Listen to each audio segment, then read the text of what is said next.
Hello guys, I am लक्ष्य। हम लोग पढ़ रहे हैं इंटरनेशनल रिलेशन और इंटरनल सिक्योरिटी। टॉपिक हमारा 7 है, जिसमें और आज का ये लास्ट टॉपिक है जिसमें हम मिसलेनियस डिस्कस करेंगे।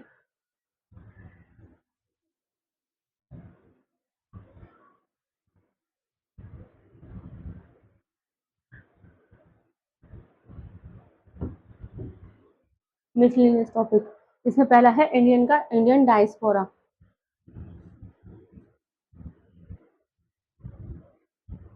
Indian diaspora.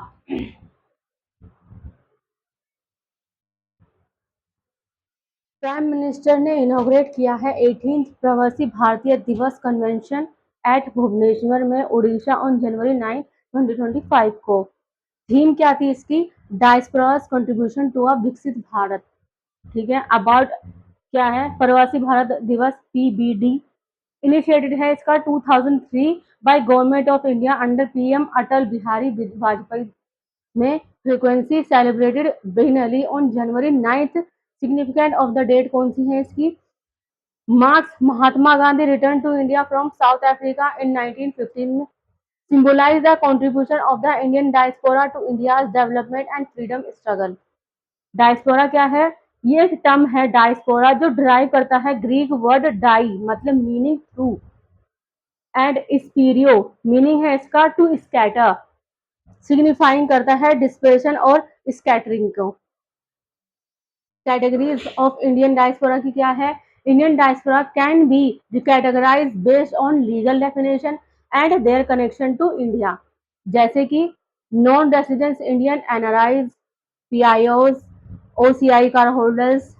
इन 2015 में PIOs and OCI categories merge हो गई थी स्ट्रीमलाइन डॉक्यूमेंटेशन एंड बेनिफिट्स के साथ।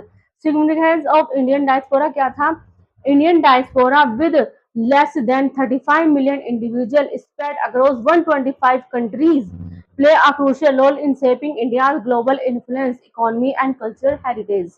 इकोनॉमी कंट्रीब्यूशन क्या रहा? इंडिया ने रिसीव किया 129.1 बिलियन डॉलर मतलब 14.3% ऑफ ग्लोबल रेमिटेंस को।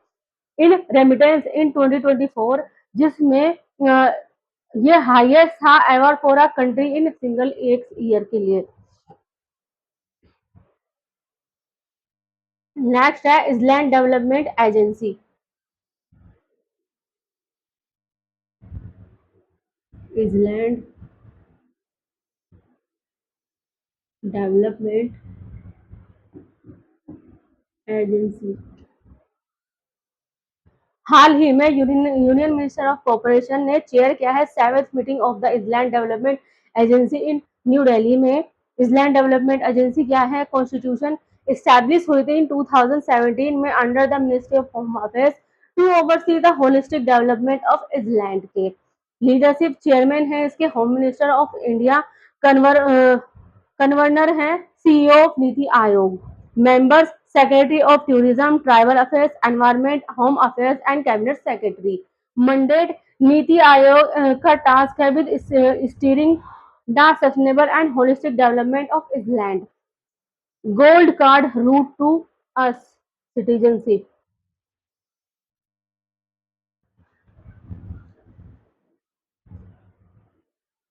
Gold card route to US citizenship.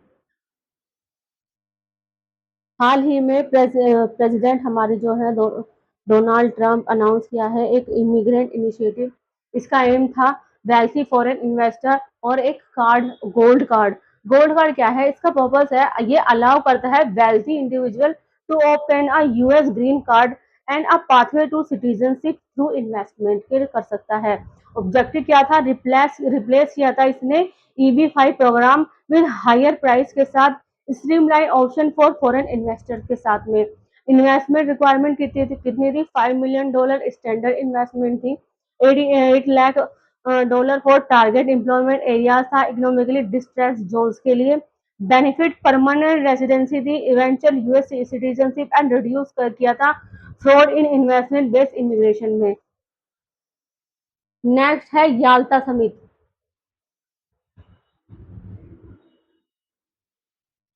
Yalta summit. Trump outreach to Putin could signal a major geopolitical shift akin to the 1945 Yalta summit जो सेब हुई थी post world war second global order पर।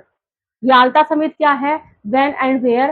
फरवरी 1945 Yalta Crimea during world war second था। ठीक है। Participant Winston Churchill UK, Franklin D Roosevelt USA के, Joseph Stalin Soviet Union के थे। की आउटकम्स क्या थे? पोस्ट वॉर ऑर्डर में framework for global governance laid foundation for the United Nation के लिए। की outcomes sphere of influence Soviet Union, Eastern Europe, UK and USA, Western Europe, France was included the as a major power in decision making में comparison and cold war sorry seeds agreement on sphere of influence is immediate attention but later led to the east west dispute में convert हो गया था।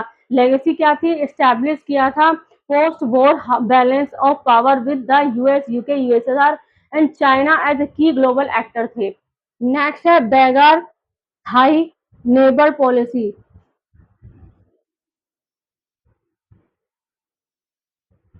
बेगार beggar thy neighbour policy. हाल ही में US ने impose किया है टैरिफ ऑन इंपोर्ट पर फ्रॉम चाइना से Canada and Mexico as part of beggar thy neighbour policy. ये भी पार्ट है। ठीक है। बेगार थाई नेबर पॉलिसी क्या है? इसकी डेफिनेशन है पॉलिसीज जो प्रोटेक्ट करेंगे एक कंट्री की इकोनॉमी को at the expense of others से। एग्जाम्पल है इसमें ट्रेड वॉर्स यानी high tariff on import quotas to restrict foreign goods. Next है करेंसी वॉर्स। करेंसी वॉर्स में यानी कि deliberate weakening of currency to make export cheaper and import costlier होगा। Origin क्या था इसका? Term criticise by Adam Smith in the Wealth of Nation theory उन्होंने दी थी 1776 में अगेंस्ट दी मर्केंटलिज्म के। मर्केंटलिज्म क्या है? इसमें focus on achieving a trade surplus via protectionist measures often harming other countries economy करती है जो। नेक्स्ट है ऑपरेशन ब्रह्मा।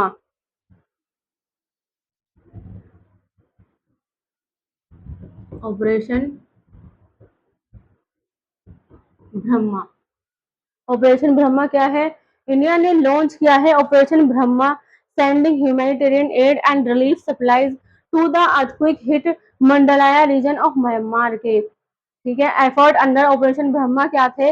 रिलीफ सप्लाईज में two Indian navy ship INS Satpura and INS Savitri delivered की थी 40 ton of aid to यंगोन।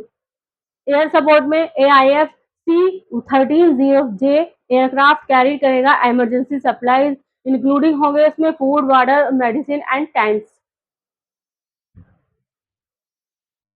India recent humanitarian mission क्या थे? Operation Ajay 2023 के evacuation of Indian national from Israel during the Israel Hamas conflict में। Operation Kaveri 2023 rescue mission for Indians standard in Sudan during the civil war में। Operation Ganga 2022 evacuation of India student from Ukraine amid the Russia Ukraine war के time पर। Operation Maitri 2015 humanitarian assistance to Nepal after the devastating earthquake.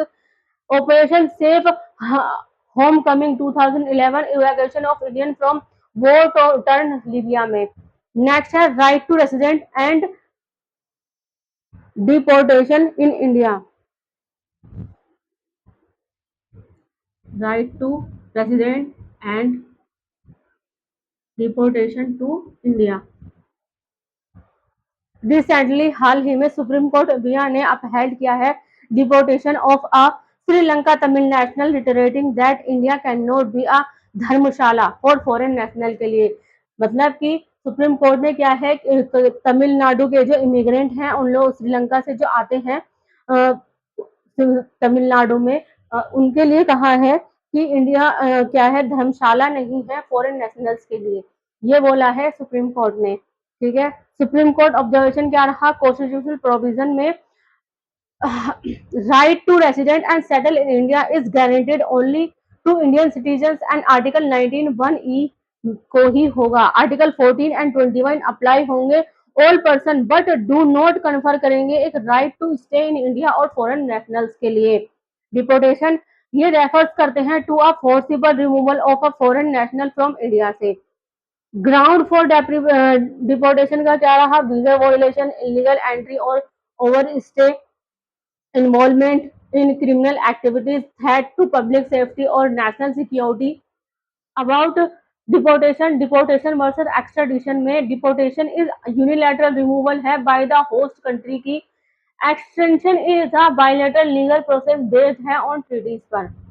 State right to regulate entry and stay में under international law and India's constitution एक sovereign nation has the exclusive right to control who enters and remain within its territory होगा। Legal basis India law के क्या है, Indian law के law है foreigner act 1946। इसकी की प्रोविजन क्या है, ये रेगुलेट करता है entry, presence and deportation of foreigners. Next है पासपोर्ट यानी entry into India act 1920 prohibit करता है entry without valid passport and visa के। नेक्स्ट है registration of foreigner act 1939 require करता है registration of foreigner staying beyond a certain period. Next है immigration carriers liability act 2000 penalise करता है airlines for ferrying undocumented foreigners को। Key terms क्या है इसके, असिलम सीकर्स में एक पर्सन जो कि फ्लीड है देयर उनकी कंट्री से and is seeking international protection but whose claim for refuge status not yet determined. Refugee में a person who has been recognised and international law यानी एग्जांपल है इसका 1951 refugee convention as needing protection due to well founded fear of prosecution के लिए। Illegal migrate में एक person जो enter करेगा और स्टे करेगा कंट्री विदाउट लीगल ऑथोराइजेशन के, जैसे कि नो वैलिड वीजा, पासपोर्ट और ओवरसी वीजा, ये होता है इलीगल माइग्रेंट। कि इंटरनेशनल लॉ ऑन डिपोर्टेशन में क्या है, 1948 के अंदर universal declaration of human right UDHR article 13 में आया था। 13 है गारंटी करता है freedom of movement while recognise state immigration and control. 1951 में यूएन रिफ्यूजी कन्वेंशन एस्टैब्लिश हुआ था, non refoulement protection refugee from return to prosecutions. 1963 में Vienna convention on censor relation हुआ था, मंडेट्स करता है prior notification to deport home country. 1966 में international convention on civil and political right article 12 के तहत प्रोहिबिट करता है arbitrary exclusion and ensure fair legal procedures. Next है international potato centre.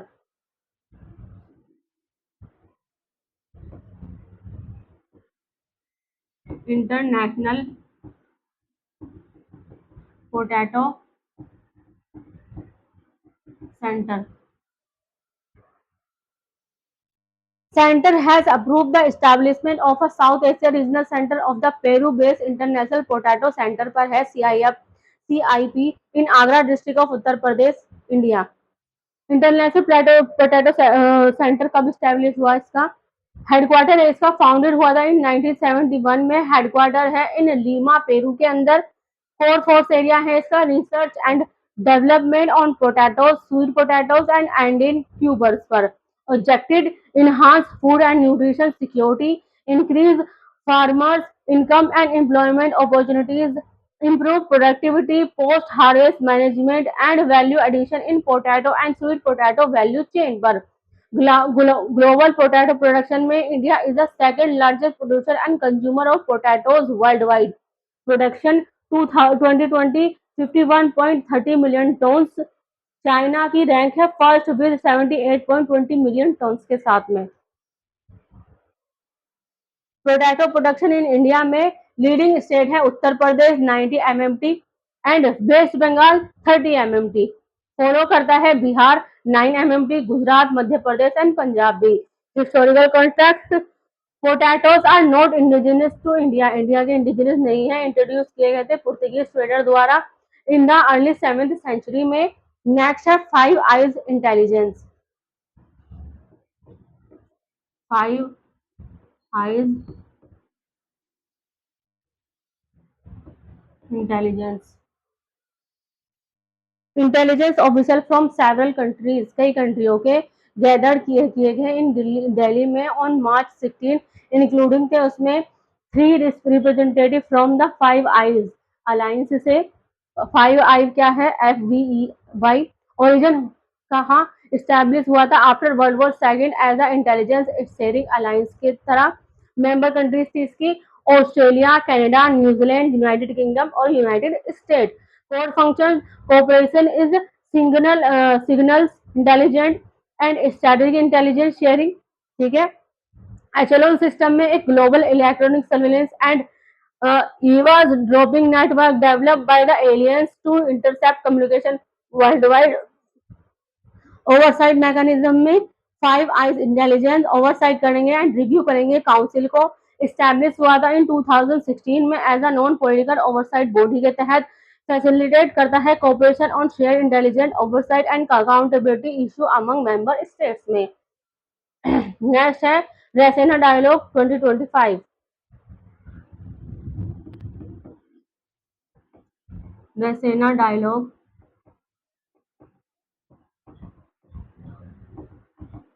2025 10th edition of Raisina dialogue held हुआ था from 17 to 19 मार्च 2025 के अंदर।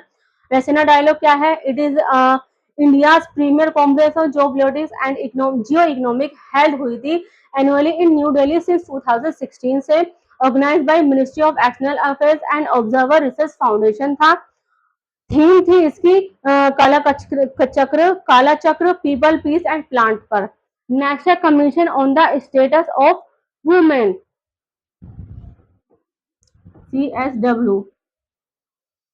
Union ministry for home women and child development Annapurna Devi ने लीडिंग किया है इंडिया का delegation at 69 session of the CSW यानी commission on status of women at the United Nation headquarter है इसका न्यूयॉर्क के अंदर। ये कमीशन क्या है? ओरिजिन एंड फॉर्मेशन एस्टेब्लिश हुआ था इन 1946 में एज अ सब्सिडरी बॉडी के तहत under the UN economic and social council के यूकोसोक। इन 2010 के अंदर यूएन जनरल असेंबली ने क्रिएट किया था UN women by consolidating various UN entities. Focus करती है ऑन जेंडर इक्वालिटी जिसमें continues to work closely with the CSW। Memberships क्या है इसके? कंसिस्ट करता है of 45 members state any given time elected by यूकोसोक on the basis of equitable geographic representation के साथ में। मेंबर सर्व करते हैं 4 year terms. India is currently a member for the term 2021-2025 तक रहा है और अभी भी है। मीटिंग कन्वेंस करती है annually at the United Nation headquarter in New York में। ऑब्जेक्टिव प्रमोट करेंगे gender equality and women empowerment world wide. Develop करेंगे policies standard and international convention for safeguarding women rights के लिए। एड्रेस सिस्टमेटिक इश्यूज इंक्लूडिंग होंगे जिसमें gender based discrimination violence and economy की। Next है triangular partnership.